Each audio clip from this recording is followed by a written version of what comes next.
शङ्करांश भूम शङ्करार्यपीठसद्गुरून् शुद्धसत्त्वभासुरान् सुवर्त्मनीतभूसुरान् सर्वभूतसौख्यदान् क्षमाकरान् यतीश्वरा इदमेव अभिप्रेत्य वसिष्ठः आह ಈ ಆರಂಭಿಸಿದನೆ ಚಿತ್ತಸ್ಯ ಭೋಗೈರ್ದ್ವೌ ಭಾಗೌ ಶಾಸ್ತ್ರೇಣೈಕಂ ಪ್ರಪೂರಯೇ ಗುರುಶುಶ್ರೂಷಯಾ ಭಾಗಂ ಅವ್ಯುತ್ಪನ್ನಸ್ಯ ಸಂಕ್ರಮಃ ಕಿಂಚಿತ್ ವ್ಯುತ್ಪತ್ತಿಯುಕ್ತಸ್ಯ ಭಾಗಂ ಯೋಗೇನ ಪೂರಯೇ ಭೋಗೇನ ಪೂರಯೇ ಗುರುಶುಶ್ರೂಷಯಾ ಭಾಗೌ ಭಾಗಂ ಶಾಸ್ತ್ರಾರ್ಥಚಿಂತಯಾ ವ್ಯುತ್ಪತ್ತಿಮನುಯಾತಸ್ಯ पूरये चेतसोन्वहं गौ भागौ शास्त्रवैराग्यैः गौ ध्यान गुरुपूजया रामायणं वसिष्ठरामायणस्य योगवासिष्ठத்தில் அதுதானே வசிஷ்டராமாயணம் பேரு. அதனுடைய அர்த்தம் தான் சொல்றது. போக சப்தேன அത്ര ஜீவன ஹேதுஹு தீக்ஷா வியாபாரோ வர்ணாசிரமோச்சித வியாபாரஸ்ய உச்சதே. ഇത് ചിത്തത്തെ തിരിച്ച് ചിത്തത്തിനുடைய 4 ഭാഗങ്ങളെ തിരിച്ച് ഒരു ഭാഗം ഭോഗத்துக்காக കൊടുക്കണം, 2 ഭാഗം ഭോഗத்துக்காக கொடுக்கணும், ஒரு ഭാഗம் சாஸ்திர விசாரத்துக்காக கொடுக்கணும், இப்படி எல்லாம் பிரிக்கிறார். அப்படி பிரிக்கும்போது போகம்னா என்ன முதல் சொல்லணும் இல்லையா? போகத்துக்காக எதுக்கு கொடுக்கணும்? ஒரு மோட்ச மார்க்கத்தில் இருக்கிறவன் போகத்துக்கு போகவே கூடாதுன்னு தானே சொன்னோம். போகத்துக்கு ஒரு பாகம் பிரிச்சு கொடுக்கணும் சொல்றது அந்த உபதேசம் எப்படி ஏற்றுக்க முடியும்? அப்படி இல்லை, அப்படி யோசிக்கல. அது ஒரு கால்பனிகமா சொல்ற. சித்தத்துக்கு இப்படி ஒரு பிரிச்சு கொடுக்கணும், சித்தத்தினுடைய வியாபாரத்தை 4 பிரிக்கணும். அது இமேஜினரி. சரி, இமேஜினரியா இருந்தாலும் போகத்துக்கு கொடுக்கணும்னு சொல்றது சரியான யோசிச்ச இவர் அர்த்தம் கொடுக்கிறார். போகம்னா இங்க இந்த விஷய போகத்தை சொல்லல, ஏதோ ஒரு ஜீவன வியாபாரம் இருக்குமே, ஏதோ பிரைமரி நீட்ஸ் இருக்கு இல்லையா, அதுக்காக ஏதாவது பண்ணணும் இல்லையா, அது அந்த அவ்வளவு மட்டும்தான். போக சப்தேன அത്ര ஜீவன ஹேது தீக்ஷா வியாபாரோ, அந்த மாதிரி வர்ணாசிரமோச்சித வியாபாரத்தை கர்மானுஷ்டானங்கள் வர்ணாசிரம சிரமங்கள் எல்லாம் இருக்கு, அதெல்லாம் சேர்த்து போகம்னு சொல்ற. வர்ணாசிரமோச்சித வியாபாரத்தை உச்சதே. घटिका मात्रं मुहूर्त मात्रं वा यथाशक्ति योगम अभ्यस्य ततो मुहूर्तं शास्त्रश्रवणेन परिचर्यया वा गुरून् उपगम्य मुहूर्तं स्वदेहम् अनुसृत्य मुहूर्तं योगशास्त्रं पर्यालोच्य मुहूर्तं योगशास्त्रम् अभ्यसे. इव पारुंगो चित्तस्य गौ भागौ पूरये इरुक्कु श्लोकत्तुल. चित्तत्तिनुடைய போகைஹி கௌ பாகௌ சித்தஸ்ய பூரையே. சித்தத்தினுடைய 2 பாகங்கள் போகத்தினால பூரிப்பிக்கணும். அப்புறம் சாஸ்திரேன ஏகம் பூரையே, சாஸ்திரத்தினால ஏகம். குரு சுஸ்ரூஷையா பாகம், குரு சுஸ்ரூஷையினால ஒரு பாகம். அப்ப அப்படி என்ன விவக்ஷிதம் என்னன்னு கேட்டா, காலத்தை விபாகம் பண்றது. இப்போ ஜீவன வியாபாரத்துக்காக டைம் இத்தனை நாளி நேரம் அந்த மாதிரி. சித்தத்துக்கு விபாகம் பண்றதுன்னா சித்தத்தை பிரிக்க முடியாது இல்லையா? சித்த வியாபாரத்தை காலத்தை வச்சுட்டு விபாகம் பண்றது. சித்தத்திய போகைர் கௌ பாகௌ பூரையே சாஸ்திரேன ஏகம் பூரையே குரு சுஸ்ரூஷையா ஏகம் பாகம் பூரையே. நாளாச்சு இல்லையா? போகத்துக்கு 2, சாஸ்திர விசாரத்துக்கு 1, அப்புறம் குரு சுஸ்ரூஷைக்கு 1. இது யாருக்கு? அவ்யுத்பன்னஸ்ய, விற்பத்தி இல்லாதவனுக்கு, ஆனா முமுட்சுவா இருக்கிறவனுக்கு. அது விவரணம் பண்றார். घटिका மாத்திரம் முகூர்த்த மாத்திரம் வா யதாசக்தி யோகம் அபியஸ்யா. யதாசக்தி முடிகிற வரைக்கும் யோகாபியாசத்தை பண்ணிட்டு ததா முகூர்த்தம் சாஸ்திரஸ்ரவணேனா, கொஞ்சம் சாஸ்திரம் வாசிக்கிறது. பரிச்சர்யாக குருன் உபகம்ய முகூர்த்தம் ஸ்வதேகம் அனுசரித்திய முகூர்த்தம் யோகசாஸ்திரம் பரியாலோச்சிய முகூர்த்தம் யோகம் அபியசே. இப்படி எல்லாம் ஒரு டைம் டேபிள் கொடுக்கிறார். ஏதோ இருக்கட்டும். ஏவம் யோக பிராதான்யேன வியாபாராந்தராணி மேலயன் தானி கிராக அபியஸ்ய சயனகாலே தத்தினகதான் யோக முகூர்த்தான் கணயே. ततः परेद्युर्वा परपक्षे वा परमासे वा யோக முகூர்த்தான் வர்த்தயே ததாச்ச ஏகைகஸ்மின் முகூர்த்தே ஏகைகக்ஷண யோகேபி சம்வத்சர மாத்திரேன பூயான் யோக காலோ பவதி. விசேஷமா ஒன்றும் இல்லை, அந்த யோக காலத்தை ஜாஸ்தியா கொண்டு வரணும். யோக காலத்தை ஜாஸ்தியா கொண்டு வரணும். அதுக்கு என்ன லாஸ்டிங் கொடுக்கிற மாதிரி. ஏவம் யோக பிராதான்யேன வியாபாராந்தராணி மேலயன் தானி திராக அபியஸ்ய. யோக பிராதான்யேன வியாபாராந்தராணி மேலயன் சொன்னா என்ன அர்த்தம்? யோகத்துக்கு பிராதான்யம் கொடுக்க மற்ற வியாபாரங்களை சேர்த்து திராகபியஸ்ய மேலயன் திராகபியஸ்ய. திராகன என்ன அர்த்தம்? உடனே அர்த்தம், ரொம்ப டைம் கொடுக்காமல். திராக அபியஸ்ய சயனகாலே தத்தினகதான் யோக முகூர்த்தான் கணையே. தூங்குறதுக்கு முன்னாடி எவ்வளவு தூரம் எவ்வளவு சமயம் யோகாபியாசத்தில் இருந்தேன் இது யோசிக்கணும். தத பரேஜுருவா பரபக்ஷேவா பரமாசேவா யோக முகூர்த்தான் வர்த்தையே. எதுக்கு அப்படி யோசிக்கிறத? சயனத்துக்கு முன்னாடி சாதாரணமா சொல்றது இல்லையா, படுத்து தூங்குறதுக்கு முன்னாடி அன்னைக்கு பண்றது எவ்வளவு புண்ணியம் பண்ணியிருக்கோம், எவ்வளவு பாபம் பண்ணியிருக்கோம், சாதாரணமா எவ்வளவு நல்ல காரியம் பண்ணியிருக்கோம், எவ்வளவு புதுசா சாதிச்சிருக்கேன். சாதிக்கிறதுனா ஏதாவது படிக்கிறது மட்டும் இல்லை, மனசுக்கு எவ்வளவு தார்டியம் கொண்டு வந்திருக்கேன், எவ்வளவு பக்குவமா வந்திருக்கேன், எவ்வளவு படிச்சிருக்கேன், அதுவும் யோசிக்கலாம். இந்த மாதிரி இப்போ பசங்களுக்கு சொல்றது, முன்னாடி படிக்கிறதோட இன்னைக்கு எவ்வளவு படிச்சிருக்கேன் கொஞ்சம் யோசனை பண்ணி அதை தூங்குறதுக்கு முன்னாடி விசாரம் பண்றதா இருந்தா அடுத்த நாள் நிற்கும். அது அப்படி சொல்றாரு. அது அனுபவம் இருக்கு. பரீட்சைக்கு எக்ஸாமுக்கு பிராக்டிஸ் பண்ணும்போது சொல்லுவாங்க, இவாளெல்லாம் சொல்லுவார், எக்ஸாம் மோட்டிவேஷன் கொடுக்குறவா இல்லையா, எக்ஸாம் வரும்போது எப்படி இருக்கணும், மைண்ட் செட்டப்பை எப்படி வச்சுக்கணும், இந்த மாதிரி விஷயங்கள் மோட்டிவேஷன் ஸ்பீக்கர்ஸ் இருக்கு. அவ சொல்லுவா, படுத்து தூங்குறதுக்கு முன்னாடி ஒரு தடவை யோசிக்கலாம். அப்ப மனசுல வச்சதெல்லாம் எழுந்த உடனே யோசிச்சு பார்த்தா எல்லாம் மனசுல உடனே வரும். அது இருக்கு, உண்மையாதான் அப்படியே இருக்கு. ஒரு மனசுக்கு அந்த மாதிரி ஒரு இது இருக்கு. அதனால படுத்து தூங்குறதுக்கு முன்னாடி முமுட்சுவா இருக்கிறவனுக்கும் வேலை இருக்கு. எவ்வளவு சமயம் யோகாபியாசத்துல இருந்திருக்கேன், எவ்வளவு சமயம் அதை விட்டு விஷய விசாரத்தில் இருந்திருக்கேன், இது ஒரு தடவை அனுசந்தானம் பண்ணி பார்க்கணும். இதுக்கு வர்தனம் பண்றது. ததா பரேஜுருவா, பரேஜுனா அடுத்த நாள், நெக்ஸ்ட் டே. பரேஜுருவா பரபக்ஷேவா, அடுத்த நாள் ஜாஸ்தி பண்ண முடியாதுன்னா அடுத்த பட்சத்துல, அது முடியாதுன்னா பரமாசே அடுத்த மாசத்துல. பரமாசேவா யோக முகூர்த்தான் வர்த்தையே. யோகத்துக்கு எவ்வளவு காலம் கொடுக்கிறதோ அதை ஜாஸ்தி பண்ணிட்டு இருக்கணும். யோக முகூர்த்தான் யோக காலான் வர்த்தையே. சங்கம் தித்வா தனஞ்சயான் இருக்கு இல்லையா, அது வர்த்தையே. ததாச்ச ஏகஸ்மின் முகூர்த்தே ஏகைகக்ஷண யோகேபி சம்வத்சர மாத்திரேன பூயான் யோக காலோ பவதி.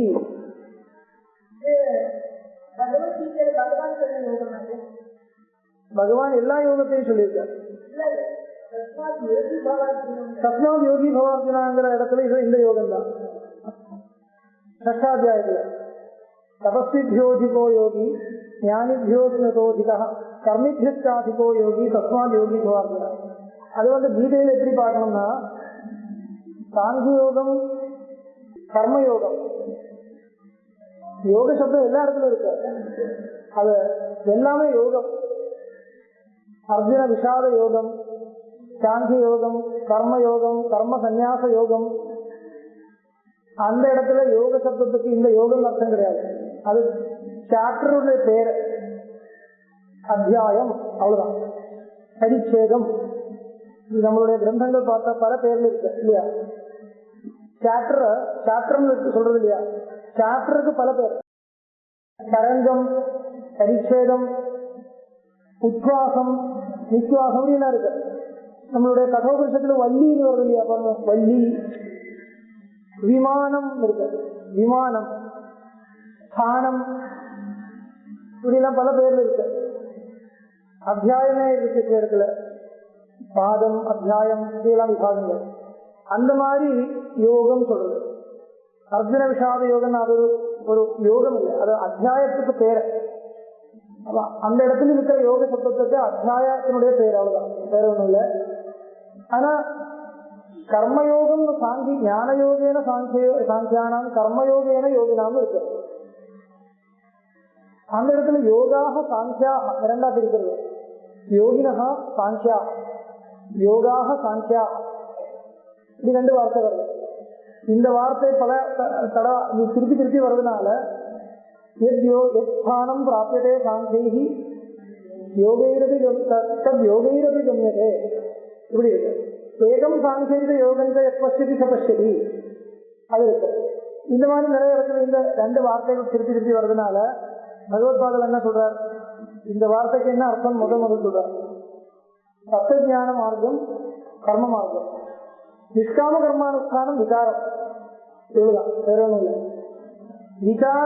விகாரம் வழியா போறது, நிஷ்காம கர்மானுஷ்டானம் வழியா போறது. ரெண்டு பட்சத்துல ரெண்டும் இருக்கணும். விகாரம் சுத்தமாவே இல்லைன்னா ஒண்ணும் முடியாது. தத்துவஸ்வரூபத்தை நிரூபணம் பண்றதுக்கு விகாரம் தேவையா இருக்கு.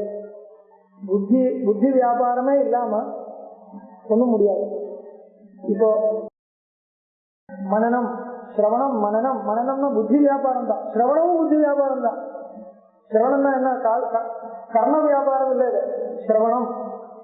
வேதாந்த வாக்கியானாம் அத்விதீய பிரம்மணி தாத்பரிய நிர்ணயானுகூல வியாபார சிரவணம். வேதாந்த வாக்கியங்களுக்கு அத்விதீய பிரம்மத்துல எப்படி தாத்பரியம், அதுக்கு விருத்தமா சில வாக்கியங்கள் தெரியுது.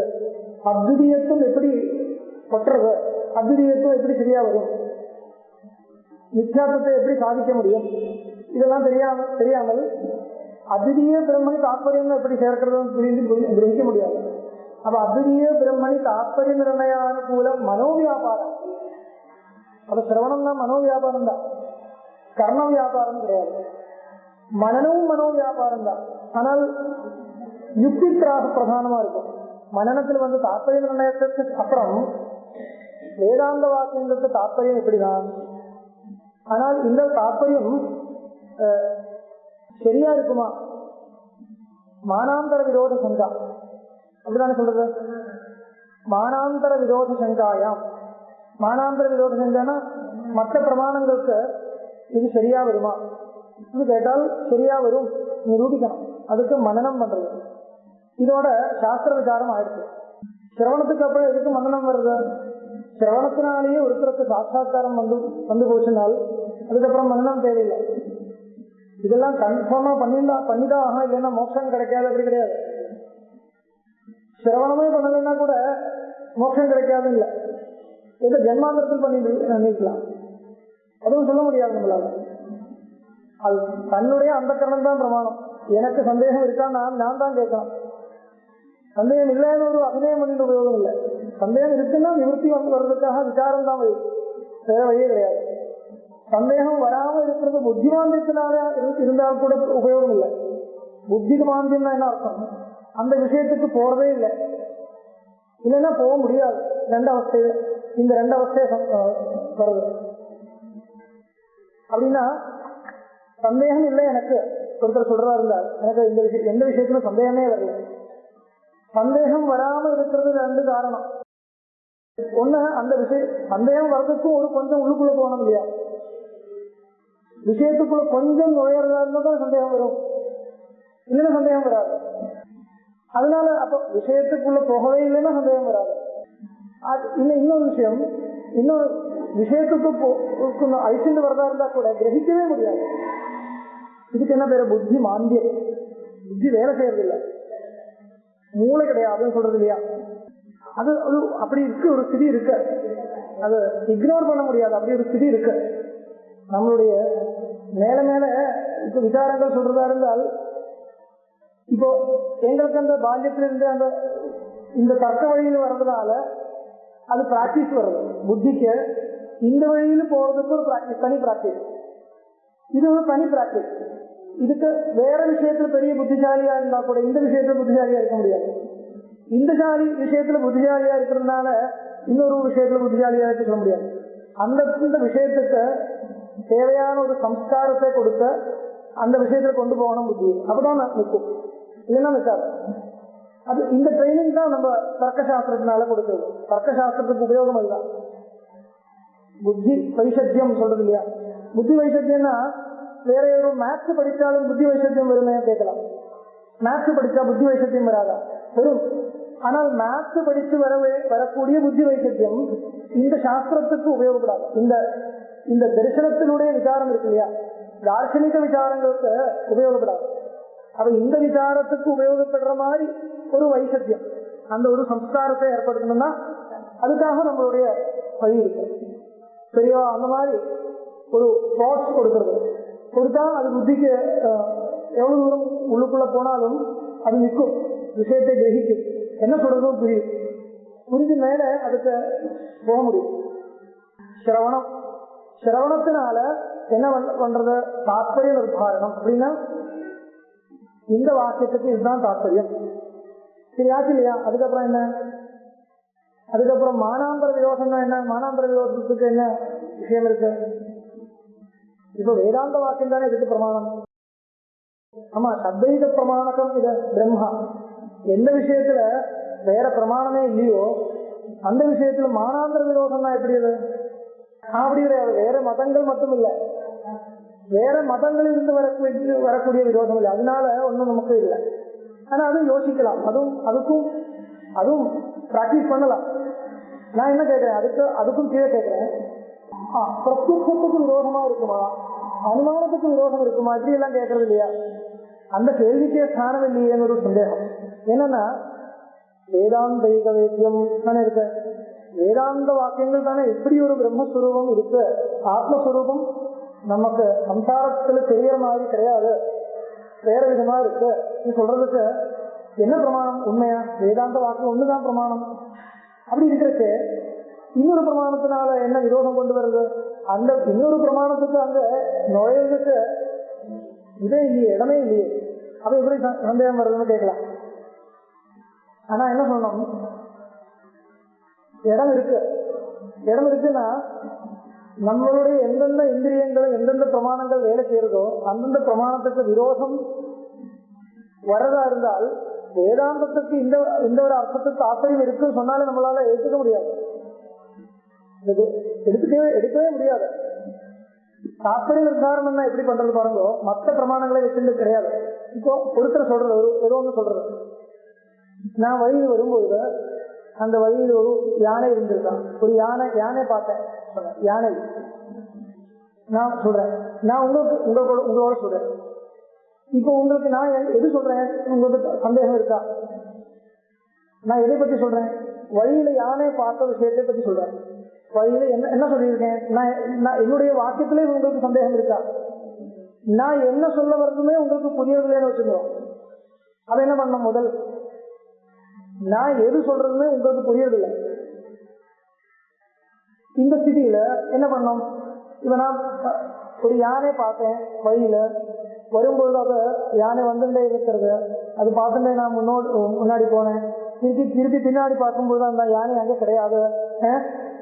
அதுக்கப்புறம் கொஞ்சம் முன்னாடி போனேன், அந்த யானை அங்கே இருக்கு, அதுக்கப்புறம் இந்த வழியில போனேன், அந்த யானை கிடையாது. இப்படி எல்லாம் சொன்ன வச்சுக்கோ.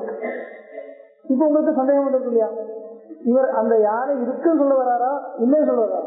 இது ஒரு சொப்பனத்தை பார்க்க மாதிரி சொல்றாரா அதோ இருக்குன்னு சொல்றதா? சந்தேகம் வருது இல்லையா? ஒரு குழப்பமா தெரியுது இல்லையா? இப்படி இருக்கிறது என்ன பண்ணணும்? முதல் நீங்க சொல்றது புரியுது இல்லை, இன்னும் கொஞ்சம் ஸ்பஷ்டமா சொல்லுங்க சொன்னோம். இந்த ஜிக்ஞாசை என்ன? தாத்பரிய ஜிக்ஞாசா. இதுக்குதான் தாத்பரிய ஜிக்ஞாசான்னு சொல்றது. சொல்ற வாக்கியத்தினுடைய தாத்பரியமே புரியறதில்லை. ஏதோ ஒரு 10 வாக்கியங்கள் சொல்றார், அந்த வாக்கியங்கள் பலவிதமா இருக்கு, ஒன்னோட ஒட்டுறதில்லை. அப்போ ஒட்டுற மாதிரி இல்லை, ஏதோ வேற விதமா தெரியறது. அதை என்ன சொல்லணும்? அது ஸ்பஷ்டமா சொல்லுங்க சொல்லணும். நான் என்ன சொல்லுவேன்? சரி ஸ்பஷ்டமா சொல்றேன், யானை பார்த்திருக்கேன், உண்மையா ஒரு யானை அங்க இருந்திருக்கா, ஆனால் அப்படி சொல்லுவேன். இப்ப புரியுது இல்லையா? இப்ப ஸ்பஷ்டமா புரியுது, என்னுடைய அபிப்பிராயம் புரிஞ்சு போச்சு. ஆனால் வேதாந்த வாக்கியங்கள் ஏதோ சொல்றது, தாற்பயம் புரியறதில்லை. என்ன பண்ணணும்? அந்த வாக்கியங்கள் எழுதிய வெற்றியை போய் கேட்க முடியாது, அந்த யாரும் எழுதியது கிடையாது. சரி, யாரோ ஒருத்தர் ரிஷிகள் எழுதி வச்சிருக்கிற வாக்கியங்கள் வச்சிருக்கோம், இருந்தா கூட அவளை போய் கேட்க முடியாது. கிரகிச்சுக்கோங்க அப்படி சொல்றது. அப்படி கிடையாது. ஏன் எனக்கு புரியவில்லையே, எனக்கு புரியணும்னா என்ன வேணும், அந்த வாக்கியத்தில் அந்த கான்டெக்ட் எடுத்துட்டு முதல் என்ன வாக்கியம் இருக்கு, இந்த வாக்கியம் இருக்கு, பதேவ சௌமியதம் அக்கற ஆசின்னு ஆரம்பிக்கிறது பாருங்க, முடிக்கிறது எப்படி பாருங்க, நடுவில் எப்படி இருக்கு பாருங்க, அந்த வாக்கியம் எதுக்காக வந்தது, இப்படி எல்லாம் சொல்லி சம்பிரதாய பிரகாரமா அந்த நியாயம், இதுக்காக நியாயங்கள் தேவைப்படுறது. அந்த கான்டெக்ட்ல இருக்கக்கூடிய வாக்கியங்களே மட்டும் வச்சுட்டு அதனுடைய பரஸ்பர சம்பந்தங்களை புரிய வச்சு, ஒவ்வொரு வாக்கியமும் எதுக்காக வந்ததுன்னு புரிய வச்சு, சென்டென்ஸ் ஃபார்மேஷன் அதனால அதுக்கு தேவையான நியாயங்களை எல்லாம் கொண்டு வந்து இப்படி சம்ஸ்கிருத பாஷை தானே இது. அப்ப சம்ஸ்கிருத பாஷையில வாக்கியத்துக்கு ஒரு ஸ்ட்ரக்சர் இருக்கும். அது அந்த ஸ்ட்ரக்சரோட சம்பந்தப்பட்ட பல நியமங்கள் இருக்கு. அந்த நியமங்களை வச்சுண்டு, வியாகரண நியமங்களை வச்சுண்டு, மீமாம்சா நியமங்களை வச்சுண்டு, இப்படி எல்லாம் வச்சுண்டு, இப்படி எல்லாம் வாக்கியங்கள் இருக்கிறதா இருந்தால் அதில் இருந்து கிடைக்கக்கூடிய அர்த்தம் இப்படிதான், இது காமிக்கணும். இது காமிச்சு கொடுக்கறதுக்கு ஒரு பத்ததி இருக்கு நமக்கு. அந்த பத்ததியை அனுசரிச்சு, பூர்வாச்சாரியால் சொன்ன பத்ததியை அனுசரிச்சு ஒவ்வொரு வாக்கியங்களா எடுத்து அதை சோதனம் பண்ணி ஒவ்வொரு வாக்கியத்தினுடைய சங்கதியை கொடுக்க, இந்த வாக்கியம் எதுக்காக வந்தது, எந்த கேள்வியை வச்சுட்டு அது பதில் கொடுக்கறதுக்காக இந்த வாக்கியம் வந்தது, இந்த வாக்கியத்தினுடைய ரெலவன்ஸ் என்ன, இப்படியெல்லாம் காமிச்சு ஒவ்வொரு வாக்கியத்தையும் சார்த்தகமா எடுத்துங்க. ஜலப்பிரயோஜனம், பதப்பிரயோஜனம், வாக்கிய பிரயோஜனம் இப்படியெல்லாம் சொல்லி அந்த கான்டெக்டை பூர்ணமா எடுத்துட்டு புரிய வைக்கிறதுக்கு சிரவணம்னு பேரு. புரிய வைக்கிறதுக்கு இல்லை, அது அவருடைய முகத்திலிருந்து புரியறதுக்கு, கிரகிக்கிறதுக்கு சிரவணம்னு பேரு.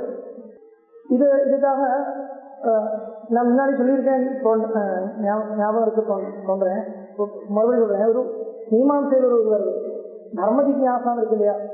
இந்த தர்ம ஜிக்ஞாசை இருக்கும்போது என்ன பண்ணணும், தர்ம பிரதிபாதக வாக்கியங்களே பிரிச்சு இப்படி அர்த்தம் சொல்லணும். இப்போ மீமாம்சா சாஸ்திரம், பூர்வ மீமாம்சா, நான் உத்தர மீமாம்சையே சொல்லல, பூர்வ மீமாம்சா சாஸ்திரம் இப்படிதான் வந்திருக்கு. விஷயம் தர்மம், அவ்வளவுதான். பிரம்ம விசாரம் இல்ல, தர்ம விசாரம், அவ்வளவுதான். அப்போ விசாரம் பண்ணக்கூடிய வாக்கியங்கள் தர்ம பிரதிபாதக வாக்கியங்களா இருக்கும், அவ்வளவுதான். சிரவணம் தான், பண்ற வேலை ஒண்ணுதான். பூர்வ மீமாம்சா சாஸ்திரத்துல உபனிஷத் வாக்கியங்கள் இல்லையா, அவ்வளவுதான் வித்தியாசம். இதுக்கு மீமாம்சைன்னு பேரு, உத்தர மீமாம்சை. அதுதான் இதுக்கும் மீமாம்சைன்னு பேர் வச்சிருக்கு. மீமாம்சைனா விசாரம் அர்த்தம். இதுக்கு இப்படிதான் அர்த்தம் அது சொல்றது மீமாம்சை கிடையாது. ஏன் அப்படி அர்த்தம் வேற விதமா ஏன் இருக்கக்கூடாது, அதுக்கு பதில் வரும். அப்பதான் அது மீமாம்சை ஆகிடும். இல்லைன்னா அதுக்கு அயமர்த்தகாவதான். இது தர்ம விசாரம் பிரம்ம விசாரம் ரெண்டு இருக்கு, ரெண்டுத்துக்கும் ஒரே விஷயம், ஒரே மாதிரிதான் யோசிக்கணும். அதாதோ பிரம்ம ஜிக்ஞாசான்னு இருக்கு, அதாதோ தர்ம ஜிக்ஞாசான்னு இருக்கு. பிரம்ம ஜிக்ஞாசா, தர்ம ஜிக்ஞாசா என்ன அர்த்தம்? பிரம்மம்னா என்ன, இந்த ஜிக்ஞாசா தானே பிரம்ம ஜிக்ஞாசா. தர்மக்கா கோ தர்ம, இதான தர்ம ஜிக்ஞாசா. கிம் பிரம்மா கோ தர்ம, இதான தர்ம ஜிக்ஞாசையும் பிரம்ம ஜிக்ஞாசையும். இப்ப தர்ம ஜிக்ஞாசைக்கு வர, இந்த தர்ம ஜிக்ஞாசைங்கிறது மூணு விதமா வரும். பார்த்தார் மிஸ்ரர் காமிக்கிறார். ஜிக்ஞாசைகோபநீதஸ்ய திதீயா பதிதஸ்ருதே ஞாப வேத்யாந்தரஸ்ய அன்யா யா மீமாம்சா புரஸ்தரா ஒரு ஸ்லோகம். என்ன அர்த்தம் பாருங்க. ஜிக்ஞாசைகோபநீதஸ்ய, ஒரு குழந்தை இருக்க, உபநயனம் பண்ண உடனே அவனுக்கு ஒரு ஜிக்ஞாசை வரும். என்ன ஜிக்ஞாசை வருது, இதுக்கப்புறம் எதெல்லாம் பண்ண வேண்டியதா இருக்கு. சந்தியாவந்தனம் பண்ணணும் சொல்றோம், அதை எப்படி பண்ணணும். ஸ்நானம் பண்ணும்போது சும்மா ஸ்நானம் பண்றது இல்லை, அதுக்கு சில சம்பிரதாயங்கள் எல்லாம் இருக்கு. கதம் ஸ்நானம் கர்த்தவியம், கதம் போஜனம் கர்த்தவியம், கதம் சமிதாதானம் கர்த்தவியம், இப்படி எல்லாம் வரும் இல்லையா. இது இவன் எதை ஜிக்ஞாசிக்கிறது, தர்மத்தை தான் ஜிக்ஞாசிக்கிறது இல்லையா. இது தர்மம் தானே.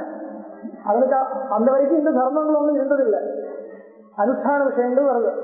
உபநயனத்துக்கு அப்புறம் தானே இந்த அனுஷ்டானங்கள் எல்லாம் வருவதற்கு முன்னாடி சாதாரணமா குழந்தையா இருந்தான். இப்போ சம்ஸ்காரம் வந்திருக்கு, இதுக்கப்புறம் இந்த அனுஷ்டானங்கள் எல்லாம் வருது.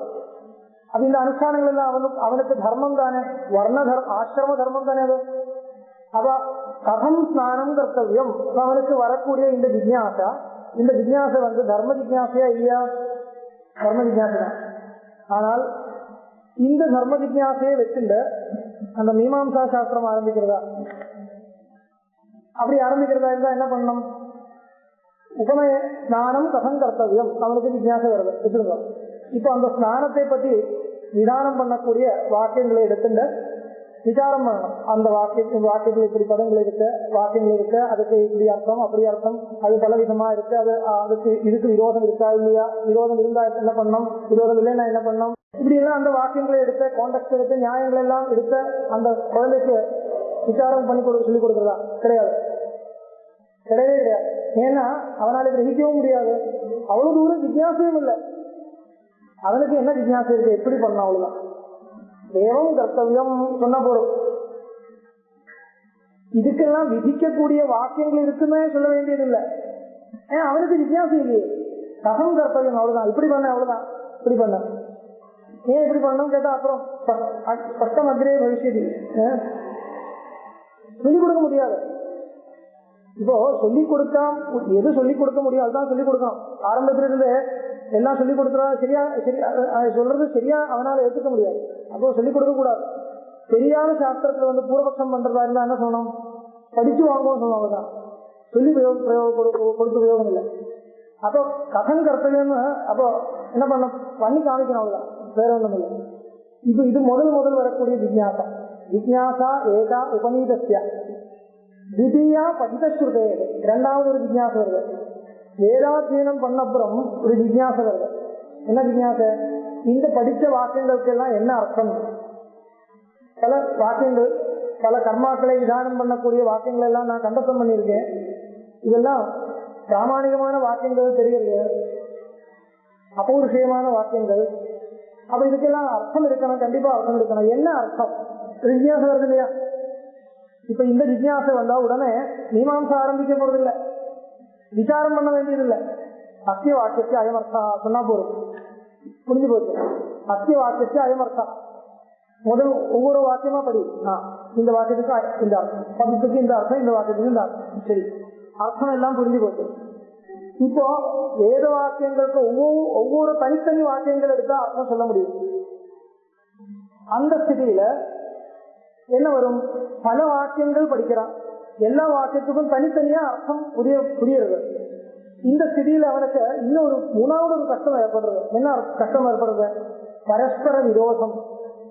எந்த இடத்துல பரஸ்பர விரோதம் தெரியுறதோ அந்த இடத்துல நீங்க சொன்ன அர்த்தம் எப்படி ஒட்டுறது தெரியும் இல்லையா? இந்த வரைக்கும் இல்லை.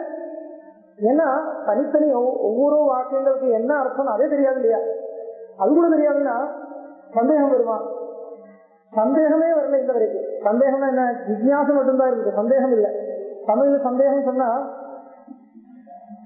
இல்ல, சங்கா சொன்ன சங்கா சந்தேகம் இதெல்லாம் சம்ஸ்கிருதத்துல தனி, ஜிக்ஞாசைன்னா தனி. தமிழ்ல எல்லாத்துக்கும் சந்தேகம் சொல்றது. எனக்கு ஒரு சந்தேகம் இருக்கு, டவுட்ல சந்தேகம். கியூரியோசிட்டி, அது ஜிக்ஞாசைக்கு தனி. கியூரியோசிட்டி வேற, டவுட் வேற. எனக்கு ஒரு டவுட் இருக்குன்னா 2 கோடி இருக்கணும். இந்த வாக்கியத்துக்கு எனக்கு ஒரு டவுட் இருக்கு. என்ன டவுட்? இந்த வாக்கியத்துக்கு அர்த்தம் தெரியாது, அது டவுட் இல்ல. டவுட்டா இருந்தா எப்படி கேட்கணும்? இந்த வாக்கியத்துக்கு இப்படி அர்த்தமா இப்படி அர்த்தமா இப்படி கேட்கணும். அப்படி போடாது, இப்படி அர்த்தம். ஏன் அப்படி ஒரு சந்தேகம் நான் கேட்டேன். ஏன் சந்தேகம் வந்ததுனால் இப்படி கூட சொல்லலாம், இப்படி யோசிக்கிறதா இருந்தா இப்படி அர்த்தம் சொல்லலாம், இப்படி யோசிக்கிறதா இருந்தா இப்படி அர்த்தம் சொல்லலாம். அப்படி இருக்கிறச்ச எனக்கு சந்தேகம் வருது, எப்படி அர்த்தம் சொல்லணும். இதுக்குதான் ஆக்சுவலா சந்தேகம், டவுட். இது வந்தால் என்ன பண்ணும்? அயமேவார்த்தகா சொன்னா கூடாது, அதனால உபயோகம் இல்லை. ஏன் சொல்லணும்? ஏன் உடனே நம்மளால எடுத்துக்க முடியாது. ஏன்னா நமக்கு 2 பட்சம் வச்சிருக்கோம் நம்ம. அப்போ அதுல ஏதோ ஒரு பட்சம் சூஸ் பண்றதுனால மட்டும் நம்மளுடைய கியூரியோசிட்டி, டவுட் அடங்கிறது இல்லை, அந்த சந்தேகம் அடங்கிறது இல்லை. இப்ப என்ன பண்ணணும்? எந்த பட்சத்தை சூஸ் பண்றதோ இல்லைன்னா புதுசா ஏதோ ஒரு பட்சம் சொல்றதா இருந்தால் அந்த பட்சத்தை தான் இந்த வாக்கியத்தில் சொல்றது, இந்த வாக்கியத்துக்கு அங்கதான் தாற்பயம் எங்க விஷயத்தை முடிவு பண்றதுக்கு அங்க இருந்த நியாயங்களை எடுத்து காமிக்கிறோம், பிரமாணத்தை காமிக்கிறோம். பிரமாணம்னா வேற ஏதோ பிரமாணம் இல்லை, வாக்கிய தாற்பய நிர்ணாயகம் நியாயங்கள். வாக்கியமா இருந்தால் அது எந்த பாஷையில் இருக்கிற வாக்கியமோ அந்த பாஷைக்கு சில ரூல்ஸ் இருக்கு, அந்த ரூல்ஸ் எல்லாம் கொண்டு வந்து அதை கொண்டு வந்து அங்க சேர்த்து காமிக்கணும். வேற விதமா சொல்றதா இருந்தா என்ன தப்பு? அதுக்காக என்ன பண்றது? மீமாம்சா சாஸ்திரத்துல கேட்டா வாக்கிய தோஷங்களை கணக்கு பண்ணி வச்சிருக்க. வாக்கிய தோஷங்கள், ஏன்னா இந்த வாக்கியங்களுக்கு என்ன அர்த்தம் ஒருத்தரோட கேட்டு சொல்ல முடியாது இல்லையா? இந்த இந்த இந்த பிரக்கிரியினால்தான் அர்த்த நிர்ணயத்தை பண்ணணும். அந்த பிரக்கிரியை என்னன்னு கேட்டா முதல் மீமாம்சா சாஸ்திரம் பண்றது இதுதான். வாக்கிய தோஷங்களுக்கு ஒரு லிஸ்ட் வச்சிருக்கு, ஒரு 50 தோஷங்கள் இருக்குன்னு வச்சுருக்கோம். வாக்கிய தோஷங்கள், பத தோஷங்கள், இப்படி எல்லாம் தோஷங்கள், பிரகரண தோஷங்கள், இப்படி எல்லாம் தோஷங்களை கணக்கு பண்றது. தோஷங்களை கணக்கு பண்ணி என்ன பண்றது? எவ்வளவு தோஷம் இல்லாமல் எவ்வளவு தோஷத்தை ரிமூவ் பண்ணிட்டு அந்த வாக்கியத்துக்கு அர்த்தத்தை சொல்ல முடியுமோ அவ்வளவு தோஷத்தை இது பண்ணிட்டு அர்த்தத்தை சொல்லணும். அதுதான் அந்த அர்த்தத்தை தான் வாக்கியத்துக்கு தாற்பயம். ஏதோ 1-2 தோஷம் சில இருக்கலாம், ஆனா அந்த தோஷத்தையும் ரிமூவ் பண்ண முடியும்னா ரிமூவ் பண்ணலாம். எவ்வளவு தோஷங்கள் எவ்வளவு ரிமூவ் பண்ணி அர்த்தத்தை எடுக்க முடியுமோ அப்படிதான் அர்த்தத்தை எடுக்கலாம். அதனால என்ன பண்றது? மீமாம்சா சாஸ்திரம் ஆரம்பிச்சாலும் வேதாந்த சாஸ்திரம் ஆரம்பிச்சாலும் இப்படிதான். அந்த வாக்கியத்தை எடுக்க இதம் அത്ര உச்சதே சொன்னா அயம் தோஷா தோஷம், சரி இதம் உச்சதே தொலைவினா அயம் தோஷா வாக்கிய வேதோ பவதி லட்சணா பவதி, ஏதோ சொல்லுவான், சொல்லிட்டு மேலே போயிட்டே இருப்பான். அப்போ எப்படி சொன்னாலும் இந்த தோஷமோ அந்த தோஷமோ இருக்குன்னா அதுக்கு பிராபல்ய தோஷத்தை விசாரம் பண்ணணும். இப்படி சொல்றதா இருந்தா இந்த தோஷம் வரும், இப்படி சொல்றதா இருந்தா அந்த தோஷம் வரும். அப்ப ஏதோ ஒரு தோஷம் இருக்குன்னா அந்த தோஷமும் இந்த தோஷமும் பார்த்துட்ட பிராபல்ய தோஷத்தை விசாரம் பண்ணிட்டு அந்த சின்ன தோஷம் எது பெரிய தோஷம் எதுவும் பார்க்கணும். சின்ன தோஷத்தை சகிக்காம பெரிய தோஷத்தை இப்படி எல்லாம் விசாரம் பண்ணிட்டு ஏதோ ஒரு அர்த்தத்தை கொண்டு வரது இல்லையா? அப்படி அர்த்தத்தை கொண்டு வர்றதுக்கு சிரவணம்னு பேரு. இப்ப பாருங்க, வேதாந்த சாஸ்திரம் எத்தனை சாஸ்திரங்களுக்கு மேல நிக்கணும், அது எத்தனை சாஸ்திரங்களுக்கு மேல தான் நிற்க முடியும். அதனால ஏன்னா இந்த மீமாம்சா சாஸ்திர சம்ஸ்காரம் இருக்கணும், வியாகரண சாஸ்திர சம்ஸ்காரம் இருக்கணும். அந்த சாஸ்திரங்களுடைய எல்லாம் சம்ஸ்காரம் இருக்கிறவனே கூப்பிட்டுதான் சொல்லி கொடுக்கணும். அவனை சொல்லணும் இல்ல, மற்ற சாஸ்திரங்களுடைய சம்ஸ்காரம் இருந்தவனே தான் சிஷ்யனாக கொண்டு வர முடியும். குரு இல்ல, சிஷ்யனா வர்றதுக்கு முதல்ல அந்த சாஸ்திரங்களுடைய சம்ஸ்காரம் இருக்கணும். அப்படி அந்த சம்ஸ்காரத்தோட வந்தவனை வச்சுட்டு இந்த சாஸ்திரம் சொல்லி கொடுக்கணும். அப்போ இதான் திருத்தியா ஜிக்யாசா. முதல் ஜிக்யாசா முதல் கிம் பிரம்மா, ஏதோ வழியில் பூர்வமா கேட்கிறான், கிம் பிரம்மா என்ன பிரம்மா? பிரம்மான்னு ஏதோ ஒரு வார்த்தை கேள்விப்பட்டிருக்கோம், அது என்னன்னு கேட்கிறான். ஏதோ சொல்லணும், அவ்வளவுதான். கடவுள் சொன்னா கடவுள் ஆசை போதும், ஆசை அவ்வளவுதானே. ஆத்மஸ்வரூபம் என்ன? ஆத்மஸ்வரூபம் சொன்னா ஆத்மான என்ன திருப்பி கேட்கிறான். வேற பல கேள்விகள் வந்துட்டு இருக்கும், உடனே சொல்ல முடியாது இல்லையா? எல்லா கேள்விக்கும் உடனே பதில் கொடுக்க முடியாது, சில பேக்ரவுண்ட் இருந்தா தான் அப்புறம் தான் சொல்ல முடியும். அப்போ இந்த சர்ச்சைக்கெல்லாம் வரணும்னால் யாருக்கு வர முடியும்? யாரால வர முடியும்னா இந்த மாதிரி பேக்ரவுண்ட்ல இருந்துதான் வர முடியும். அதனால நம்ம இந்த மாதிரி கிரந்தங்கள் எல்லாம் மேல போறதுன்னா என்ன அர்த்தம்? இது மனசுக்காக ஏதோ ஒரு பிராக்டிஸ் கொடுக்கறதுக்கு இதெல்லாம் போறது. இதுக்கு மீமாம்சம் வருதா?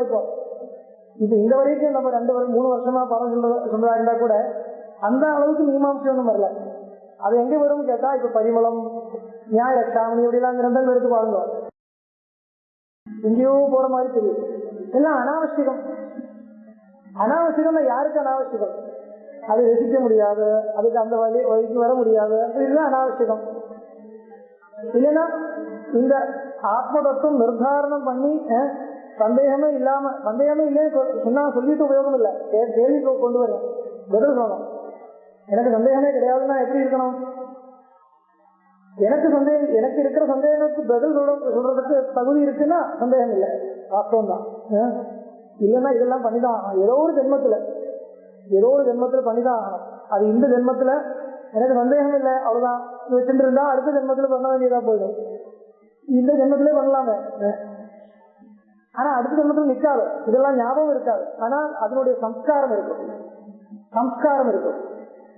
இந்த கிரந்தங்கள் வரி வரியா ஞாபகம் வச்சுக்கணுங்கிறது இல்லை, சம்ஸ்காரம் இருந்தா போதும். ஆனா சம்ஸ்காரம் எப்படி இருக்கணும்? ஒரு தடவை ஆர்ஜிச்சு அதுக்கப்புறம் டிலீட் பண்ணணும். அதுதான் வழக்கம். ஒரு தடவை அதை கிரகிக்கிறதுக்கே போறதில்லை, அதெல்லாம் கஷ்டம், வேண்டாம், அதெல்லாம் தேவையே இல்லை, அப்படி கிடையாது. அது பெரியவெல்லாம் அந்த வழியில் தானே வந்திருக்கா. இது ஒன்றும் தேவையான எதுக்காக இந்த அளவு கிரந்தங்கள் எல்லாம் பண்ணியிருக்கா அவளெல்லாம், மகான்கள் எல்லாம். அப்ப இதுக்கு சிரவணம் ஆச்சு இல்லையா? அதுக்கப்புறம் மனனம் எதுக்கு? இப்ப சிரவணத்தையும் மன்னத்தினாலையும் இன்னும் ஆய போயிருக்கு தோன்றது. இப்ப பாருங்க, மனனம் தேவையில்லைன்னு ஒரு பூர்வபட்சம் கொண்டு வரலாம். ஏன்னா அதுக்கு அந்த பூர்வபட்சத்தை நான் முதல்ல சொன்னேன், வேதாந்த வாக்கியங்கள் தானே இதுக்கு பிரமாணம். அப்ப வேதாந்த வாக்கியங்களுக்கு என்ன தாற்பயம்னு புரியறது இல்லைன்னா அந்த தாற்பயத்தை கிரகிக்கிறோம், வாஸ்தவம் தான். வேதாந்த வாக்கியங்களுக்கு அபிப்பிராயமே புரியறது இல்லைன்னா, அபிப்பிராயம் புரியறதுன்னா என்ன அர்த்தம்? தெளிவா சொல்றா இந்த மாதிரி புரியறதுனால புரியறதுன்னு சொல்ல முடியாது. மூச்சு இருந்தாலும் இல்லைட்டாலும் இந்த ஜிக்ஞாசை வரலாங்க. மூச்சு இருக்கிறவனுக்கும் இந்த ஜிக்ஞாசை வரணும், மூச்சு இல்லாதவனுக்கும் இந்த ஜிக்ஞாசை வரலாங்க. இப்ப மூச்சு கிடையாதுனால் இந்த ஜிக்ஞாசை வராது அப்படி கிடையாது. மூச்சு இருந்தா தான் இது சொல்லிக் கொடுக்கணும் அப்படி கிடையாது. புரியுதா? முமுட்சை கிடையாதுனால் வேதாந்தத்துக்கு அர்த்தம் சொல்லக்கூடாது அப்படி கிடையாது, அப்படி கிடையாது. அதான அபிசப்தத்துக்கு என்ன அர்த்தம்? சாதன கிருஷ்ண சம்பத்தி அனந்தரம் அர்த்தம், அதுதானே? சாதன கிருஷ்ண சம்பத்தி அனந்தரம். அப்போ உங்களுக்கு சாதன கிருஷ்ண சம்பத்தி இருக்கா? கிடையாது. அப்படின்னா வேதாந்த சாஸ்திரம் உங்களுக்கு சொல்லக்கூடாது அப்படி கிடையாது. ஏனால் வேதாந்த இந்த மீமாம்சையை கிரகிக்கிறதுக்கு இங்க என்ன நடக்கிறது? வேதாந்த வாக்கியங்களுடைய தாற்பயம் இதுதான், இது முடிவு பண்றதுக்கு தேவையான நியாய விசாரம் நடக்கிறது. அந்த நியாய விசாரத்தினால என்னுடைய பலம் என்ன? வேதாந்த வாக்கியான அபிதியே பிரம்மண்யவ தாற்பயம் என்கிற திருடமான ஒரு நிர்ணயம். அந்த நிர்ணயம் எப்படி இருக்கணும்? தனக்கு கன்வின்சிங்கா இருக்கணும், இன்னொருத்தருக்கு சொல்லிக் கொடுக்கறதுக்கும் முடியும். அந்த ஜிக்ஞாசை இருக்கிற இன்னொருத்தருக்கு, ஜிக்ஞாசையில சந்தேகம் இருக்கிறவனுக்கு அந்த சந்தேகம் நிவர்த்தி வரும்படி சொல்லிக் கொடுக்கிறது. ஒருத்தர் சொல்லுவா, நமக்கு சாதக சம்பத்தி இருந்தாலும் இல்லாட்டாலும் இந்த சாஸ்திரத்தை படிச்சுட்டு காப்பாத்திட்டு இருக்கணும். ஏன்னா யாரோ ஒருத்தர் சாதன சம்பத்தியோட பூர்ணாதிகாரத்தோட வந்தால் அவருக்கு இருக்கிற சந்தேகத்துக்கு நிவர்த்தி வரணும் இல்லையா? அப்படி இருக்கும்போது சாஸ்திர சம்பிரதாயமே நஷ்டமாயிட்டுனா அந்த சாஸ்திரத்துக்கு தாற்பய நிர்தாரணம் பண்ணக்கூடிய அந்த ஒரு ஏற்பாடு இருக்கு, இந்த ஒரு பிரக்கிரியை இருக்கு. அந்த பிரக்கிரியே தெரிஞ்சவாளே கிடையாதுன்னா கிரந்தங்கள் இருக்குன்னா உபயோகம் இருக்கா? இல்லையே. அப்போ முமுட்சுவா இருந்தாலும் சந்தேகங்கள் வரலாம். முமுட்சுவா இருக்கு, சாதன விஷய சம்பத்தி இருந்தாலும் சந்தேகங்கள் வரலாம். உண்மையா சாதன விஷய சம்பத்தி வந்த அப்புறம் சந்தேகமும் இருக்கிறவனுக்கு சந்தேகத்தை நிவர்த்தி பண்றதுக்கு இந்த விசாரமும் பண்றதுக்கு எவ்வளவு தேவையான சாமர்த்தியம் இருக்கிறவன் தான் அதிகாரி, சாஸ்திராதிகாரி. அது சாதன தோஷ சம்பத்தி இல்லைன்னாலும் பூர்ணாதிகாரம் கிடையாது, விசார சாமர்த்தியம் கிடையாதுனாலும் கூட பூர்ணாதிகாரம் கிடையாது. ரெண்டும் தேவையா இருக்கு. அப்பதான் அவனுக்காக தான் சாஸ்திரம் நிற்கிறது. சாதன தோஷ சம்பத்தி இருக்குன்னா சந்தேகம் வராது அப்படி கிடையாது, சந்தேகம் இருக்கு. ஏன்னா பெரியவா சொல்ற விஷயத்துல நம்பிக்கை இருந்தாலும் அந்த வாக்கியம் பார்த்தா அப்படி தெரியவில்லையே. பரஸ்பர விரோதம் இருக்கிறத எப்படி பரிகரிக்கிறது? அது பரிகரிக்கிறதுக்கு என்ன உபாயம்? அதனுடைய ரூட் என்ன? அந்த ரூட்டு புரிய வைக்க ஆரம்பிச்சா தான் மறுபடியும் சந்தேகம் வந்துட்டு. அப்ப அதுக்கு நிவர்த்தி பண்ணணும்னா இந்த மெத்தடு தெரிஞ்சுக்கணும். அந்த மெத்தடு தெரிஞ்சவாளே கிடையாதுன்னா அந்த சம்பிரதாயம் நஷ்டமா போச்சுன்னா. அப்ப முமுட்சு இன்னைக்கு இந்த உலகத்துல ஒரு முமுட்சு கூட இல்லைன்னு வச்சுருக்கோம், பரவாயில்ல, ஞாபகம் வச்சுக்க வேண்டிய விஷயம். ஒரு சிங்கிள் முமுட்சு கூட இல்லை, எல்லோரும் சம்சாரம் தான் போறோம். முமுட்சுவா அபிநயம் பண்றவா சில பேர் இருக்கலாம், உண்மையா முமுட்சு இல்லை ஒத்துட்டு இருக்கிறவா சில பேர் இருக்கலாம். அப்படிதான் இருக்கு, முமுட்சு கிடையவே கிடையாதுன்னு வச்சுக்கோங்க. வாஸ்தவமா சொல்லல, கல்பனைக்காக சொல்றேன். முமுட்சு இல்லையே நம்மளால சொல்ல முடியாது. இருக்கலாம், கண்டிப்பா இருக்கலாம். முமுட்சுவா நடிக்கிறவா இருக்கலாம், முமுட்ச வேண்டவே வேண்டாம் நினைக்கிறவா இருக்கலாம், இதெல்லாம் தப்பு சொல்றவா இருக்கலாம், பல விதமா இருக்கலாம். ஆனால் முமுட்சு இல்லைங்கிறது ஒரு தோஷம் இல்லை. இனிமே கூட முமுட்சுவா ஒருத்தர் வரலாம். ஆனால் சாஸ்திர சம்பிரதாயம் தெரிஞ்சவா ஒருத்தன் கூட இல்லைன்னா அது ஒரு பெரிய அனர்த்தம். ஏனால் ஒருத்தன் கூட சாஸ்திர விசாரத்தை தெரிஞ்சவன் இருக்காதுன்னா அந்த விஷயம் போயிடுதுன்னு அர்த்தம். ஆனா மூக்ஷம் அப்படி கிடையாது. இந்த ஜென்மத்துல ஜென்மாவில் எனக்கு மூக்ஷம் கிடையாதுன்னு வச்சுக்கோங்க. நான் இப்படி இறந்து போன அப்புறம் அடுத்த ஜென்மத்துல நான் ஒரு மூக்ஷுவாகவே பிறக்கிறேன்னு வச்சுக்கோங்க. அப்படி வரலாம். அதுக்கு ஒன்றும் இது இல்லை. முமுட்சுவா ஆட்டோமேட்டிக்கலா ஒருத்தர் இந்த சம்ஸ்காரத்தினால முமுட்சுவா வந்துடும். ஆனா சாஸ்திர விசாரம் தெரிஞ்சவனா ஆட்டோமேட்டிக்கலா வர முடியாது, வரவே முடியாது. ஒரு குரு முகமா உபதேசம் வாங்கின்ற கிரமமா படிக்கின்ற குருகுல கிருஷ்டோ முராரி கவிந்து கேள்விப்பட்டீங்களா? குருகுல கிருஷ்டா, அந்த குருகுல கிளேசங்களை எல்லாம் அனுபவிச்சுதான் ஒருத்தனால விசாரங்களை கிரகிக்க முடியும். ஆனா முமுட்சுவா சுவாபாவிகமா கூட வரலாம். அப்ப ஒருத்தர் ஒரு ஏதோ ஒரு புண்ணியத்தினால முமுட்சுவா வரலாம். இப்ப யாரும் முமுட்சு கிடையாதுன்னா கூட 10 வருஷத்துக்கு அப்புறம் ஒரு முமுட்சு ஒருத்தர் பிறக்கிறார், இல்லைன்னா ஒரு 100 வருஷத்துக்கு கழிச்சு அப்புறம் ஒரு முமுட்சு வரதா இருந்தால் வரலாம். ஆனால் சாஸ்திர விசாரம் போயிடுத்தோனால் இது எந்த மாதிரி உபாசனா சம்பிரதாயம் போயிடுச்சு இல்லையா? வைதிக உபாசனைகள் சம்பிரதாயம் போயிடுச்சு. இனிமே ஒருத்தருக்கு அது ஆரம்பிக்கணும்னா பியூரா ஆரம்பிக்க முடியாது, ஏதோ ஒரு கலந்துதான் இருக்கு. பியூர் அந்த ட்ரெடிஷன் இருக்கா சந்தேகம் தான். ஆனா சாஸ்திர ட்ரெடிஷன் பியூரா இப்பயும் கூட இருக்கு. இந்த சாஸ்திர ட்ரெடிஷன் இருக்கு இல்லையா, அத்தியன ட்ரெடிஷன், இந்த விசாரம் பண்ற சம்பிரதாயம், ஏன்னா கிரந்தங்களுடைய அர்த்தம் தெரிஞ்சவா இருக்கு இல்லையா, இப்போ கூட இருக்குங்கிறதுனால அது நஷ்டமாகும். அதுதான் அது தெளிவா சொல்லுவா. அது ரொம்ப முக்கியம். முமுட்சு இல்லைன்னா கூட ஒன்றும் கஷ்டப்பட வேண்டாம். அப்புறம் வந்தா கூட கலியுகம் மேல மேல போயிடும்போது யாரோ ஒருத்தரா இருந்தா கூட விசாரம் பண்ணிட்டு லோகத்தை உலகத்தை பார்த்துட்டு முமுட்சுவா மாறதுக்கு வாய்ப்பே இருக்கு. முமுட்சு ஜாயதே ஈஸ்வரானுகிரகாதேவ பும்சாம் அத்வைத வாசனா. யாரோ ஒருத்தர் முமுட்சுவா இப்படியே வரலாம். ஆனால் ஒருத்தர் சாஸ்திரம் பண்றதுனா அப்படியே வர முடியாது, அவ்வளவுதான். அதனால யாரோ ஒருத்தர் இந்த விசாரங்கள் படிச்சு காப்பாத்தியுமே இருக்கணும். அது ஒரு பாரம், அது ஒரு ரெஸ்பான்சிபிலிட்டி. ஏன்னா சிரவணம் இல்லைன்னா அந்த சிரவணம் என்கிற அங்கமே போயிருக்கணும். இதுக்கு ஆளு கிடையாதுனால் அந்த சிரவணம் என்கிற பദ്ധதி போயிடுச்சு.